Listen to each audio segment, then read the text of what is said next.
எல்லாருக்கும் வணக்கம். இன்னைக்கு நம்ம சேனல்ல ரொம்ப சுவையான கிராமத்துல வைக்கிற உருளைக்கிழங்கு முருங்கைக்காய் போட்டு கோழி குழம்பு எப்படி வைக்கிறதுன்னு பார்க்கலாம். ஒரு சட்டியில எண்ணெய் ஊற்றி 1 டீஸ்பூன் சோம்பு, 2 கிராம்பு, 1 இலை, கொஞ்சம் கருவேப்பிலை போட்டுக்கோங்க.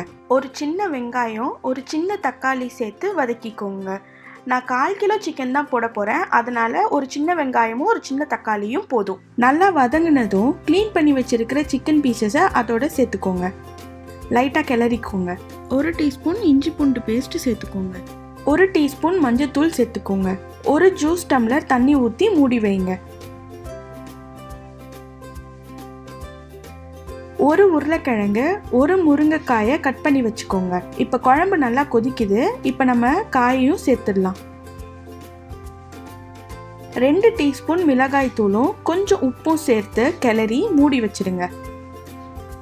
இப்போ 1/4 கப்பு திருவிய தேங்காய், 1 டீஸ்பூன் மிளகு, 1 டீஸ்பூன் சீரகம் சேர்த்து நல்லா பேஸ்ட் மாதிரி அரைச்சிக்கோங்க.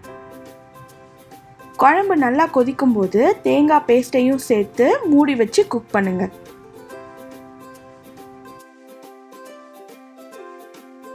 இப்போ சிக்கன், காய்கறி எல்லாம் நல்லா வெந்துருச்சு. இப்போ கொத்தமல்லி தூவி இறக்கிடலாம். இந்த குழம்பு நம்ம கிராமங்களில் வைக்கிற மாதிரி உருளைக்கிழங்கு, முருங்கைக்காய்லாம் போட்டிருக்கோம். அதுவும் மண் சட்டியில் வச்சிருக்கிறதுனால ரொம்ப டேஸ்டாகவும் இருக்கும். இட்லி, தோசை, சாதம் இது எல்லாத்துக்குமே பர்ஃபெக்ட் சாய்ஸ். நீங்களும் இதை செஞ்சு பாருங்க. இந்த வீடியோ உங்களுக்கு பிடிச்சிருந்ததுன்னா லைக் பண்ணுங்க, ஷேர் பண்ணுங்க, மறக்காம சப்ஸ்கிரைப் பண்ணுங்க.